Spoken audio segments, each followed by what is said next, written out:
Bonjour, bien, ça fait maintenant 10 ans que j'ai commencé à retravailler les sols et donc à arrêter d'employer des herbicides sur certaines pièces. Voilà. L'objectif au départ était d'obliger la vigne à replonger un peu en profondeur, sachant que j'avais beaucoup de racines en surface. Et donc c'était un peu une obligation avant même de penser à se séparer du glyphosate en lui-même.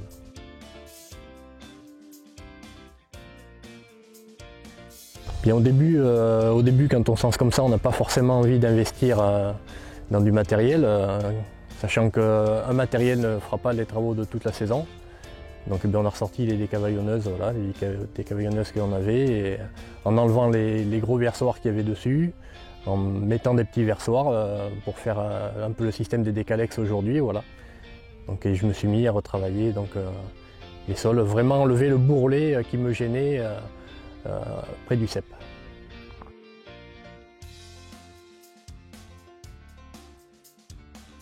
Mais le bon point, c'est qu'on a vu quand même, après des années où on a manqué d'eau, après 2003 par exemple, où la vigne avait énormément souffert de la canicule, on a eu des étés où on a manqué d'eau aussi, où on voyait les feuilles qui se retournaient, on voyait que la vigne n'était pas belle, elle souffrait du manque d'eau, et finalement on a eu d'autres années qui ressemblaient un peu à celle-ci.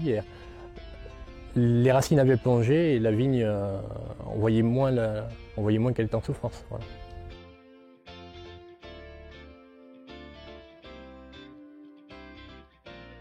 Des conseils, j'en ai pas trop donné, mais bon, chacun est dans son vignoble, voit un petit peu l'état du végétal, et puis je pense qu'il ne faut pas être pressé, il faut accepter aussi qu'il y ait de l'herbe dans la vigne, parce que malheureusement, avec le glyphosate ou avec d'autres désherbants, nous avions quand même des mauvaises herbes qui résistaient, et on est venu à se séparer du désherbant, mais en définitive, les mauvaises herbes que l'on avait en désherbant, on les a toujours. Un petit peu plus peut-être, si on veut garder l'herbe dans tous les fonds.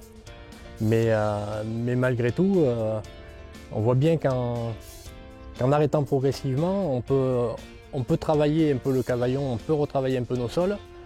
Au début, ce que je faisais, c'est que je faisais la première façon juste au printemps, avec des microdoses. J'éliminais pas les herbes qui nécessitaient le plus de glyphosate, parce que bon, certaines plantes ont besoin de plus de concentration pour être détruites, et en définitive je traitais les plus simples, les plus envahissantes, et finalement celles qui nécessitaient le plus de glyphosate finissaient par finalement perdre de la vigueur, et je les éliminais au second passage mécaniquement.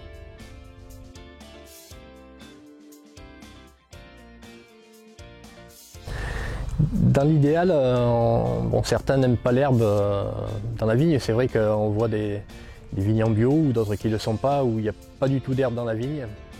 Moi, je n'ai pas de prétention bio, je suis reconnu comme conventionnel modéré.